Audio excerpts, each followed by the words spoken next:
You're standing on a dock in Alexandria. It's a summer night in the year 48 BC, and the harbor is on fire.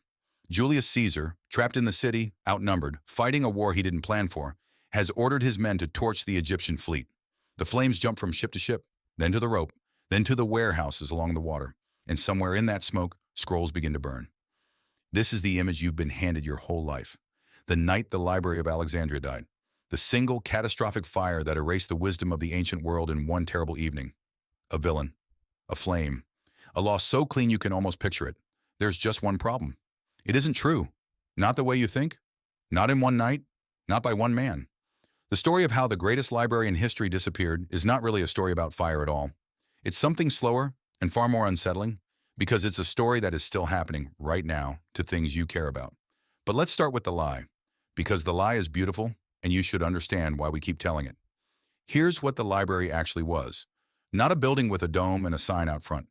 It was part of something called the Mouseion, a house of the muses, which is where we get the word museum, a research institute funded directly by the kings of Egypt, the Ptolemies. And these kings were obsessed, genuinely, pathologically obsessed with collecting every written word that existed. They didn't just buy scrolls. When ships docked in Alexandria, the law required any books on board to be handed over and copied, and they often kept the originals and gave the owners back the copies. They sent agents across the Mediterranean with bottomless budgets to buy entire libraries. They borrowed the official state scrolls of Athens, the master texts of the great playwrights, put down an enormous deposit to guarantee their return, and then simply kept them. Forfeited the money, because the knowledge was worth more than the gold. At its peak, the collection may have held hundreds of thousands of scrolls. Nobody knows the real number. The ancient sources throw out figures, 40,000, 400,000, 700,000, with the confidence of people who never actually counted. And that's the first crack in the story, because here's where it gets interesting. We don't know how many books were in the Library of Alexandria. We don't know exactly where the main building stood. We don't even know what most of the scrolls said. The most famous repository of knowledge in human history is something we know almost nothing concrete about. And we've filled that emptiness with a fire, because a fire is so much easier to hold in your mind than an absence. So did Caesar burn it? Partly. Maybe. The Roman writers themselves couldn't agree. Some mention a fire near the docks. Some say warehouses of scrolls waiting to be exported went up in flames. But the geographer Strabo visited Alexandria just a few decades after Caesar, and he walked through the Mouseion. He described a working institution. Scholars still ate together there, still argued, still wrote. You cannot tour a library that burned to the ground 20 years earlier. So if the library survived Caesar, and it did, then the fire you've pictured your whole life is, at most, one bad night, in a story that lasted 400 more years. The candle didn't go out. Someone just singed the edge of it, which leaves the question nobody really wants to sit with. If it wasn't the fire, then what was it? To answer that, you have to do something uncomfortable. You have to stop looking for a villain, because there were several endings, and not one of them is dramatic enough to make a movie out of. Around the year 270, almost 3 centuries after Caesar, the Emperor Aurelian came to crush a rebellion in Alexandria. In the fighting, the royal quarter of the city, the neighborhood where the Mouseion most likely stood, was largely destroyed. Not targeted, not symbolic, just collateral, the way a neighborhood becomes rubble in any war. Then in 391, a different kind of ending. A daughter library had grown inside the Serapeum, a great temple to the god Serapis. When the empire turned Christian, the emperor ordered the pagan temples shut, and the Serapeum was torn apart by a mob. People love this version because it finally hands us a clear culprit. But by 391, the temple's scrolls may have been gone for generations already. You can burn a building and discover the shelves were emptied long before you arrived.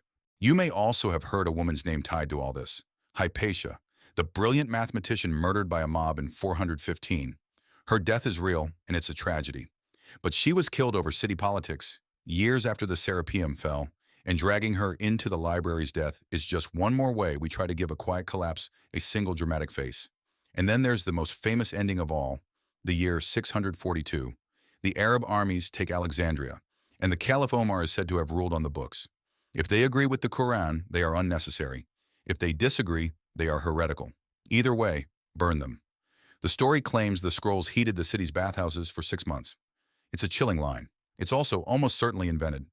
It appears nowhere for nearly 600 years after the conquest, then surfaces suddenly in a few medieval writers. By 642, there was, in all likelihood, no great library left to burn. The story was added later, by people who, just like you, needed the ending to have a face. Do you see the pattern now? Caesar, Aurelian, the bishop's mob, the caliph. 4 fires, 4 villains, spread across 700 years. We keep reaching for the match because we cannot accept the boring, devastating truth. The Library of Alexandria was not murdered. It starved. Here's where it gets interesting, and this is the part that should genuinely unsettle you. A library in the ancient world was not a stone vault where books sat safely forever. Papyrus rots.